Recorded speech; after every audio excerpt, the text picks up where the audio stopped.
gente sabia que o produto tinha um potencial, mas por onde a gente começava, qual a linha a gente decidia seguir na tecnologia, né?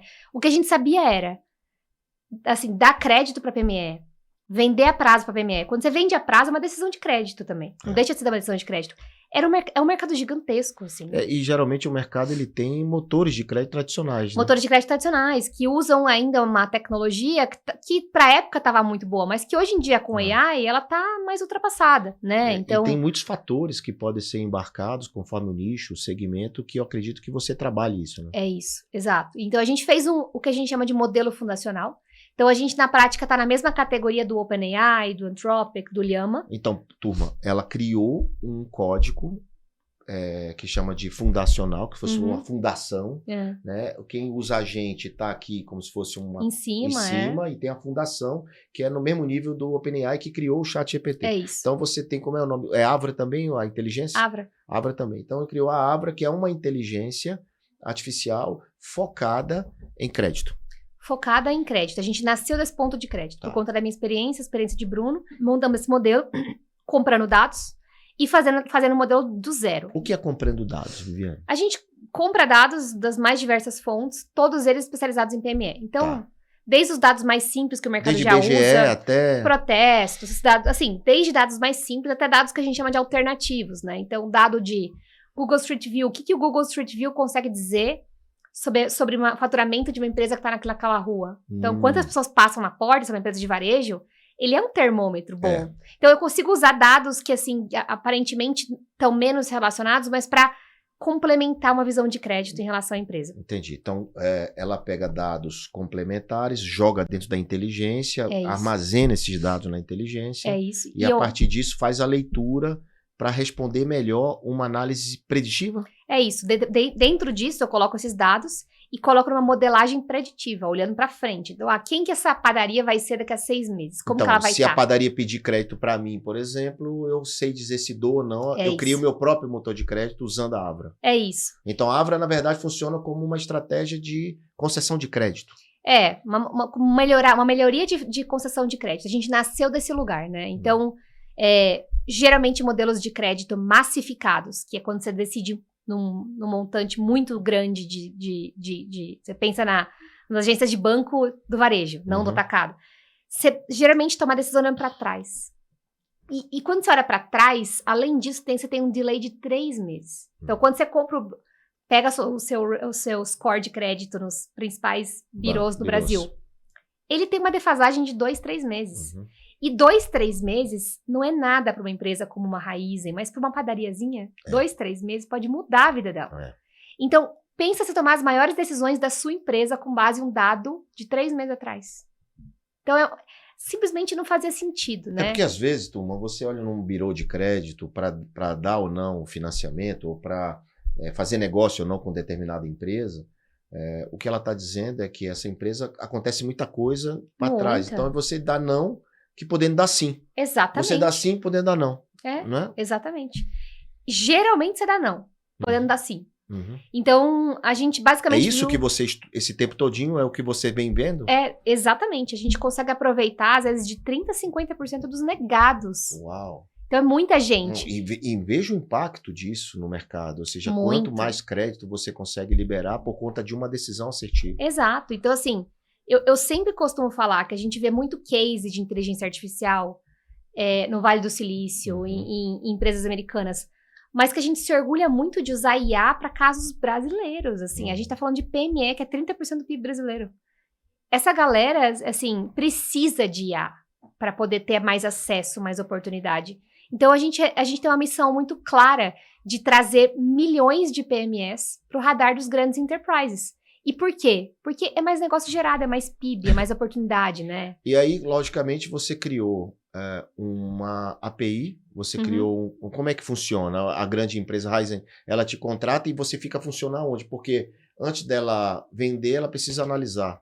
Aí ela vai lá, abre consulta e volta, como é que é? É uma API, né? Ou é uma API automatizada? É uma API automatizada, ela conecta comigo através de uma API. E ela faz chamadas na minha API. Então, eu quero consultar agora a padaria do Zeca.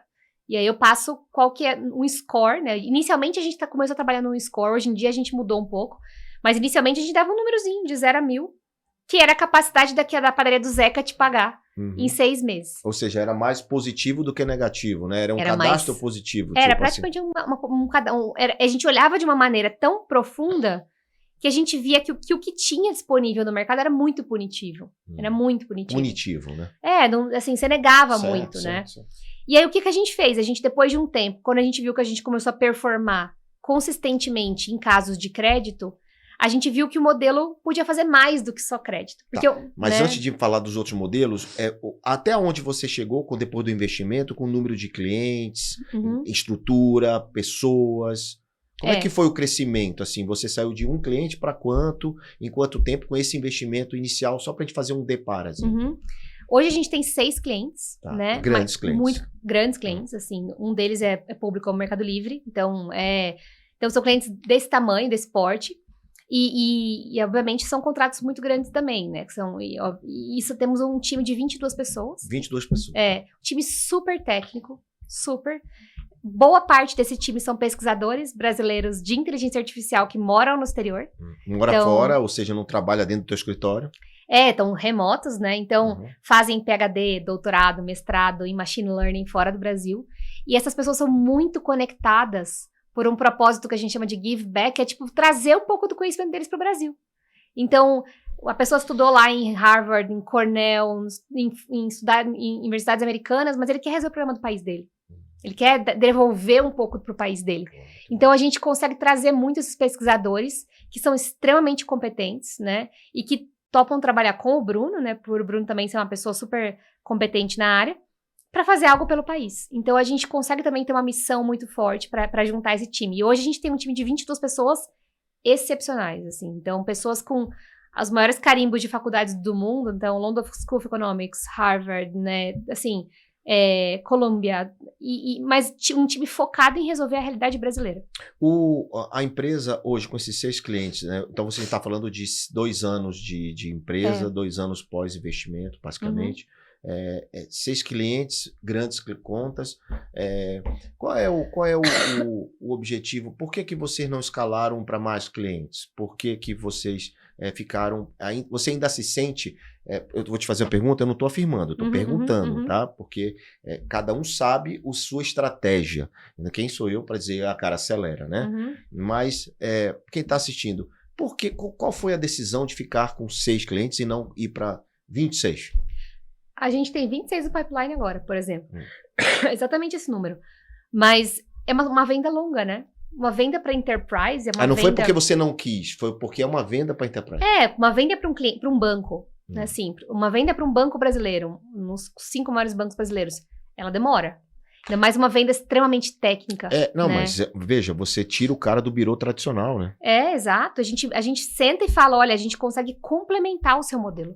Ele não precisa sair do birô tradicional. Ele não precisa sair. Ele tem um ganha-ganha. Ele coloca o birô dele se ele quiser e ele coloca a Avra em cima. Então, mas é uma venda muito técnica, é uma venda que envolve teste, então é uma venda que demora. Então, eu acho que o ciclo de venda é um pouco alto e por isso 6 clientes. Mas a gente tem, agora com a adoção dos primeiros, é muito mais rápido você deslanchar. Então, até porque é muito pouco tempo, né, turma? 2 anos. E agora ela estava me dizendo, eu interrompi, sem querer, mas interrompi, que eles agora estão vendo não só crédito. É isso. E aí, o que vocês foram?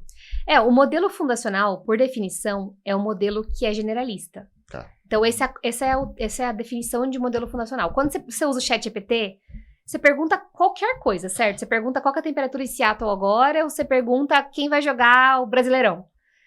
Literalmente, a gente responde qualquer coisa relacionada a PME. Tá. Desde que seja sobre PME. Então, a gente ajuda as enterprises, grandes clientes como o Mercado Livre, a tomarem as melhores decisões possíveis com PME. Seja na alçada marketing, seja na alçada crédito, seja na oferta de produtos, seja na alçada fraude. E é muito importante falar que a gente não é especialista nesses temas. Em crédito a gente é um pouco mais, mas assim, marketing, fraude, o que a gente faz? A gente entra com esteroides, né, de PME por trás dos modelos que ele já tem. Sim. Então ele já tem um modelo. O modelo que ele já tem. É isso. Né? O modelo de concessão, novos credenciados, exato, novos parceiros. O modelo de fraude, assim, a gente não tem conhecimento de fraude. Então a gente entra com o contexto de PME, que é a nossa especialidade, e ele já usa o modelo que ele já tem funcionando ali para fraude, a gente só enriquece com muita bagagem de PME.